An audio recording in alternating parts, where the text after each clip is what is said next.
Hey guys, so today there was an announcement of the post-launch update which touches on quality of life changes, which will introduce the long-awaited item lock and improved quick mark for breaking down gear.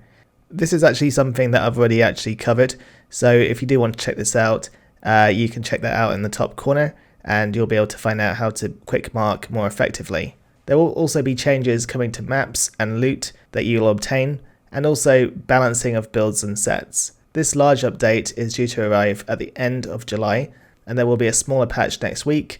This update will most likely come on a Thursday, as it is Dev Thursday after all. Firstly, we're jumping headfirst into the big issues, which is how people are farming currently, and how this is pretty much bypassing all of the endgame, which, while it is efficient, it does get boring pretty quick. We will see the introduction of guaranteed apocalyptic loot from certain tropes. When the update happens, we will find that the last Arbiter will be less willing to give us lots of apocalyptic legendaries, and that we will get a guaranteed apocalyptic drop from the following tropes: Cliffside Path, Daughter's Sanctuary, and the Arbitum. But even better, this will now correspond with the targeted loot, as before it did not, and we literally got everything but what was on offer most of the time.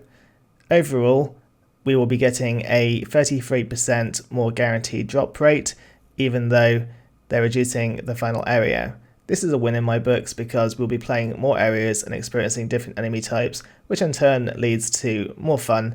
At least that's how I see it.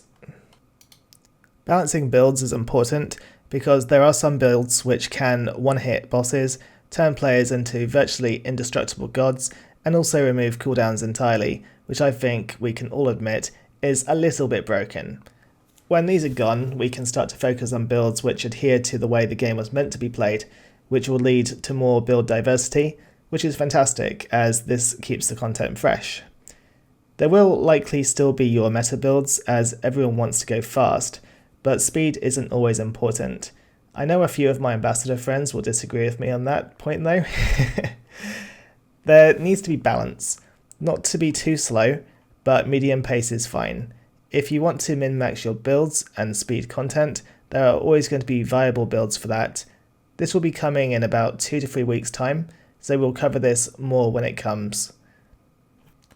So with Apocalypse gear grinding, this is something that the devs are going to keep a close eye on, as if it goes too fast there isn't much to do unless you want to make numerous characters of each class. At the same time, they don't want the opposite, where it takes away from the experience as the grind is too hard or long. Finding the balance is definitely a tough one, but I would prefer it to be a little bit faster than what it is currently, as it can be very, very slow when you get to tier 35 or higher. Tiago Fixes I've already addressed in a prior video, as we got this before they announced the changes, but in short, World Slayer drops won't drop below level 51 because they were filtering into the base game, which caused players to waste their resources as they were not usable. In effect, what this means is that you're no longer going to be able to farm on your low characters, and this might take away a little bit for you, but at the same time it encourages you to actually play the end game, so I think it's still quite necessary to do this. Anyway, I think that covers most of the key points that are made from the update which they released on Reddit. I'll put the link in the description and in the comments, so if you do want to read up on it a little bit more, then you'll be able to do so. And yeah, on that note, I'll catch you on the next one.